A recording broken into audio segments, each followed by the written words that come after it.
अगर आप चीन में जाओ 1,000 कमा के आओ, भारत में 12,000 रुपये हो जाएगा। बात समझ में आया? बगल में यही अपना पड़ोसी देश म्यांमार है, बर्मा।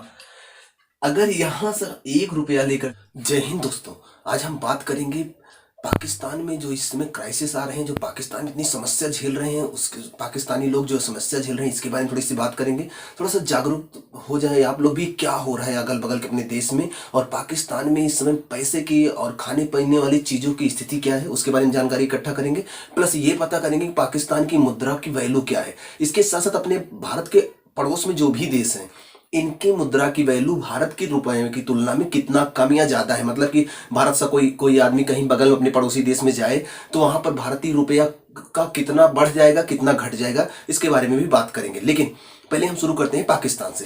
पाकिस्तान में आज जो भुखमरी फैली हुई है, जो 300-300, 400-400 रुपए किलो, 100-100 रुपए किलो आलू बिक रहा है, इतनी महंगाई क्यों आ गई, इसके बारे में थोड़ा सा बात करते हैं। ध्यान रखना कि अगर किसी की परवरिश में ही कमी रह जाए, अगर कोई शुरुआत से ही अच्छी परवरिश ना पाए, तो आगे चलकर यही स्थिति, चाहे समाज हो, चाहे बच्चा हो, चाहे देश हो, सबकी स्थिति यही होगी।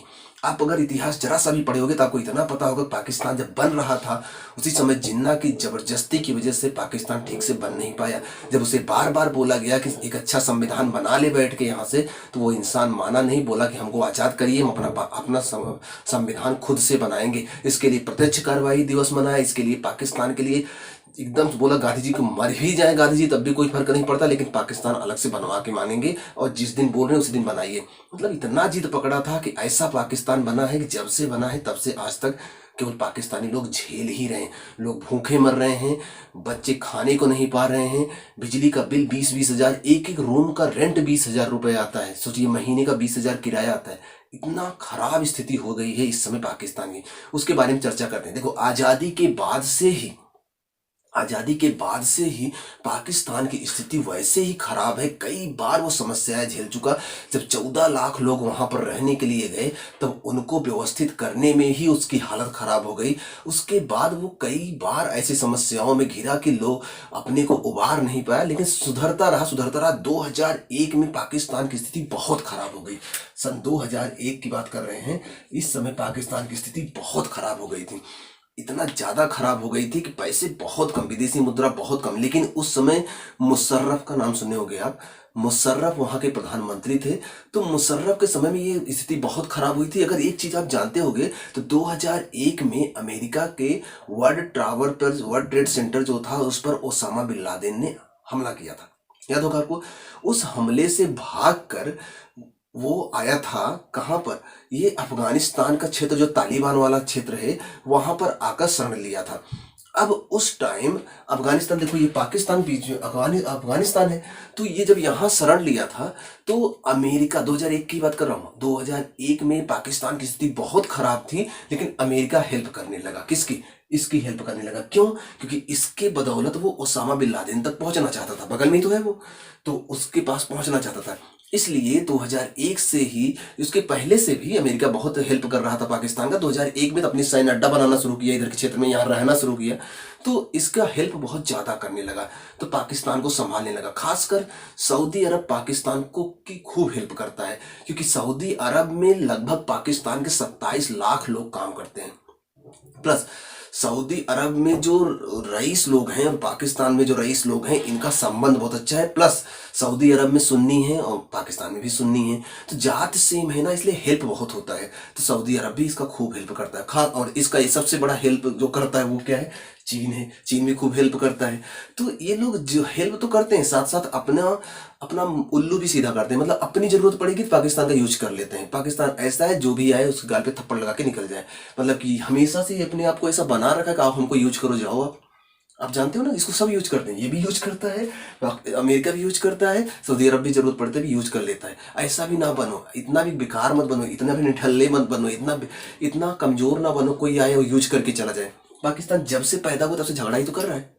पाकिस्तान भारत हमेशा झगड़ा ही तो कर रहा है। अपने को सुधारा नहीं कभी। जब सुधारा नहीं कभी, तो आज जो भी आता है इसको पीट के चला जाता है। जो भी आता है जैसे चाहता है ऐसा करो, हेल्प करेंगे, ऐसा करो। जब आप कमजोर बन के बैठे रहोगे तो लोग ऐसे ही करेंगे। स्थिति अपनी मजबूत बनाओ, और मजबूत स्थिति तभी आएगी जब अपने इस पैसे को सही जगह इन्वेस्ट करोगे, ना कि लड़ाई में व्यस्त रहोगे। देखो, ये देश सिखाता है आपको समाज में कैसे रहना है। आपका भी परिवार आगे बढ़ेगा तभी, अच्छे से एक नया मुकाम हासिल करेगा जब आप लड़ाई झगड़ों से दूर रहोगे और अपने को सही दिशा दे पाओगे। और आप अगर सही दिशा में प्रयासरत रहोगे तो आपके घर में जो छोटे छोटे बच्चे हैं ना, वो भी सही दिशा में आगे बढ़ेंगे। लेकिन आप ही दिन रात झगड़े में मस्त रहोगे, फंसे रहोगे, गाली गलौज करते रहोगे, तो वही बच्चे भी सीखते रहेंगे, वही भी एक नई पीढ़ी आप भी वैसे तैयार कर रहे हो। ध्यान रखना, आपसे ही, आपको पता हो या ना पता हो, लेकिन छोटे बड़े बच्चे आपसे बहुत कुछ सीखते हैं। सेम वैसे एक देश, जैसे ये देश फेल हो रहा है, वैसे बहुत सारे लोग ऐसे ही फेल हो जाते हैं। ठीक, तो पाकिस्तान इस टाइम बहुत कुछ सिखा रहा है।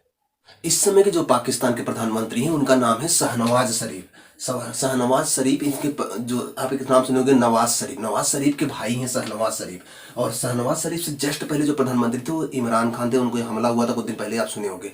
तो शहनवाज शरीफ इस समय पाकिस्तान के प्रधानमंत्री हैं, और पाकिस्तान में स्थिति इतनी खराब है, इतनी खराब है इस टाइम, लोग कई मील तक पैदल जाते हैं केवल खाने की व्यवस्था के लिए, इस खाने के लिए तरस रहे हैं। तो शहनवाज शरीफ देश की स्थिति सुधारने के लिए $1 बिलियन, 1.1 बिलियन डॉलर, $1 बिलियन का उधार लेना चाहते हैं आईएमएफ से, इंटरनेशनल मॉनेटरी फंड। अब आईएमएफ, विश्व बैंक, ऐसा नाम सुनोगे, पाकिस्तान इसका जो मुख्यालय है वाशिंगटन डीसी में, उससे ये उधार लेना चाहते हैं। लेकिन आईएमएफ ने इतनी कठोर कठोर शर्तें रखी है, ये टैक्स माफ करना पड़ेगा, ये व्यवस्था करनी पड़ेगी, ऐसे ऐसे बहुत सारी शर्तें रखी जिसको ये मान नहीं सकते हैं। सोचो, पाकिस्तान की स्थिति ये है कि वो $1 बिलियन का मदद मांग रहा है, वो भी मिल नहीं रहा है। और भारत की स्थिति समझते हो, भारत में एक अडानी ग्रुप है, इंडस्ट्रियल ग्रुप है। अडानी को अभी हिंडनबर्ग का एक रिपोर्ट प्रकाशित हुआ जिसकी वजह से उनके शेयर लॉस हुए, मतलब उनको नुकसान हुआ। कितने का जानते हो? $60 बिलियन, $60 बिलियन, $60 बिलियन का उनको नुकसान हुआ। अपने यहाँ किसी का नुकसान होता है, किसी एक कंपनी के मालिक का, तो $60 बिलियन का होता है। और ये आदमी $1 बिलियन मांग रहा है, उधार मांग रहा है।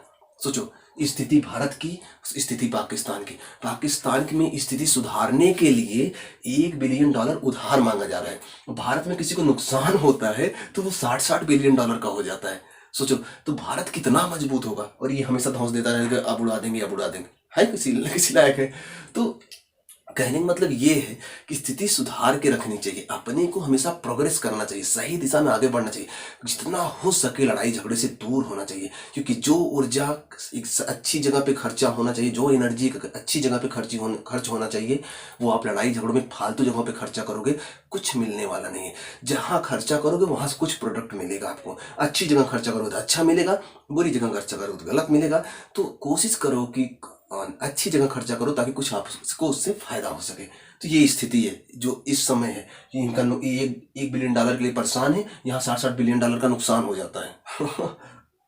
जानते हो, कोई पहली बार नहीं है कि Pakistan IMF, international monetary fund से पैसा मांग रहा है। ये 23वीं बार है। अब दौड़ दौड़ किसी के दरवाजे रोज पहुंचे रहोगे, कितना देगा आप मैं आपके पास आऊं कि सर मैं आपसे बोलूँगा $1 दे दीजिए, $2 $100 दे दीजिए, 1 दिन दोगे ना, 2 दिन दोगे, अब रोज मैं पहुंचा रहूंगा, थाली लेगा, कितना दोगे? ये 23वीं बार मांगने गया है। पाकिस्तान आईएमएफ भी परेशान हो गया है इससे कि रोज मांगने पहुंचा रहता है और अपने यहाँ बड़े बड़े नेताओं की जेबें भर के बैठा हुआ है।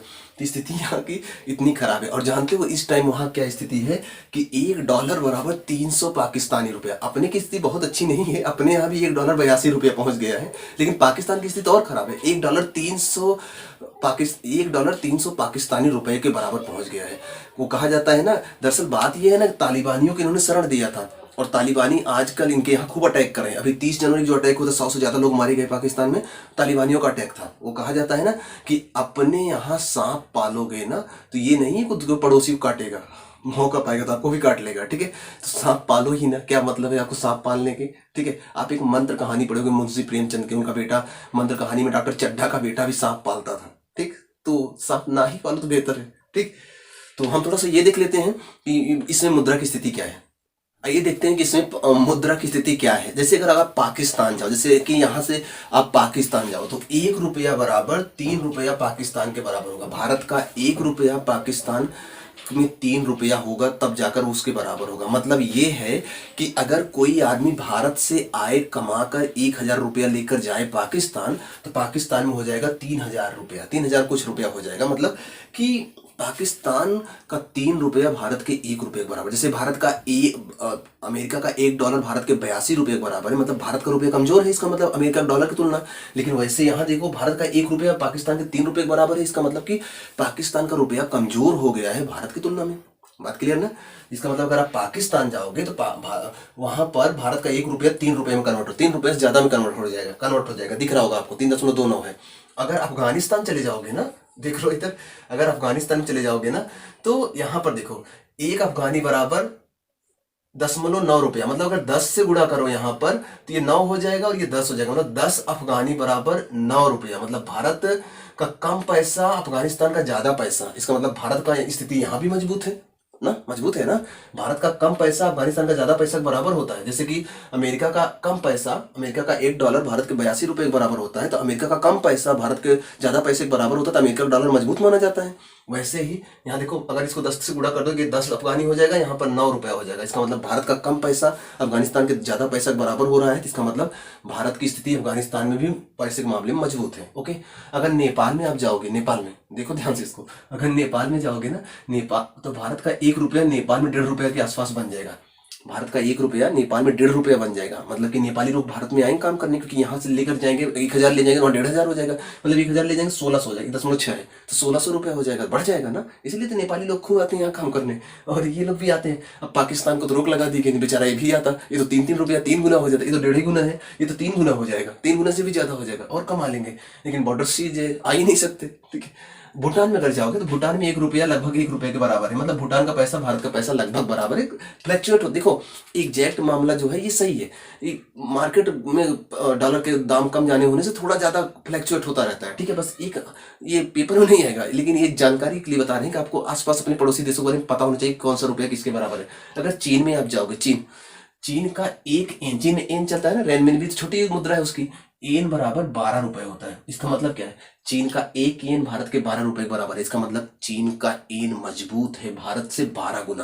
अगर आप चीन में जाओ 1,000 कमा के आओ, भारत में 12,000 रुपए हो जाएगा। बात समझ में? बगल में यही अपना पड़ोसी देश म्यांमार है, बर्मा।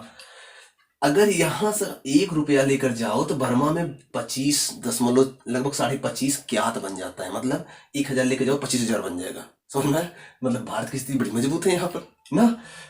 पड़ोसी देशों में देख लो, कई जगह भारत काफी मजबूत है, यहाँ भी मजबूत है। हाँ, थाईलैंड जाओ, थाईलैंड में लोग मसाज कराने बड़ा मशहूर है, मसाज कराने के लिए। तो थाईलैंड में अगर आप जाओगे ना तो थाईलैंड में 1 रुपया 4 बहत के बराबर, 0.4 बहत के। अब दशमलव वाला नहीं समझ में आ रहा, ऐसा करते हैं, गुणा कर देते हैं। अगर इसमें 10 से गुणा करोगे कितना हो जाएगा, 10 रुपया, और इधर 10 से गुणा करोगे कितना हो जाएगा, 4। मतलब कि 4 बहत बराबर 10 रुपया, मतलब कि इनका कम पैसा भारत के ज्यादा पैसे के बराबर हो रहा है। इसका मतलब क्या है कि ये मजबूत है 2.5 गुना। 4 में 2.5 गुणा करोगे तब 10 आएगा ना, ये 2.5 गुना मजबूत है भारत के रुपए से। बात समझ में? अगर यहाँ आप जाओ कमा के आओ तो 2.5 गुना हो जाएगा। समझ में? ठीक है। और अगर हाँ, श्रीलंका का भी देख लेना, नहीं दिख रहा है आपको शायद, श्रीलंका नीचे इतना जानते हो ना। श्रीलंका में भारत का 1 रुपया श्रीलंका के 4.5 रुपये, 4.4 है, 4.5 रुपये के बराबर है। मतलब कि अगर यहाँ 1,000 कमा के जाओ, श्रीलंका में जाओगे 4400 रुपया हो जाएगा। बात समझ में? अच्छा खासा यहाँ कमाई हो रही है। तो ये थोड़ा मैंने बता दिया पड़ोसी देश। हाँ, कुछ और बता दे रहा हूँ, जैसे कि डॉलर का देख लो, यहाँ दिख रहा है $1 बराबर 82.4 है। हालांकि फ्लक्चुएट कम ज्यादा होता रहता है थोड़ा बहुत, तो एक मिनिमम औसत आपको पता होना चाहिए कि $1 बराबर 82.4 रुपया होता है। और 11 यूरो बराबर 1,000 रुपया होता है। ये सब मजबूत है, यूरो भी मजबूत होता है। 1 रूबल, रूस में रूबल चलता है ना, तो 1 रूबल बराबर 1.15 रुपया होता है। ठीक है, मतलब कि लगभग 1 रुपये के बराबर ही होता है, थोड़ा ज्यादा होता है। तो 1 पाउंड बराबर कितना होता है, पाउंड इंग्लैंड में पाउंड, जो वही अंग्रेज जो हमारे यहाँ आए थे उनके यहाँ क्या चलता है, वहाँ पाउंड चलता है। 1 पाउंड 100 रुपये के बराबर होता है। 1 पाउंड 100 रुपये के बराबर होता है। ठीक है, तो ये थोड़ा सा दृश्य था, समझ में आया होगा आपको। वीडियो कैसा लगा जरूर बताइएगा। चैनल पर पहली बार है सब्सक्राइब कर लीजिएगा, और कुछ लोगों को पास शेयर भी कर दिया करो। मिलते हैं नेक्स्ट वीडियो में, पढ़ते रहें, खुश रहें, मस्त रहें।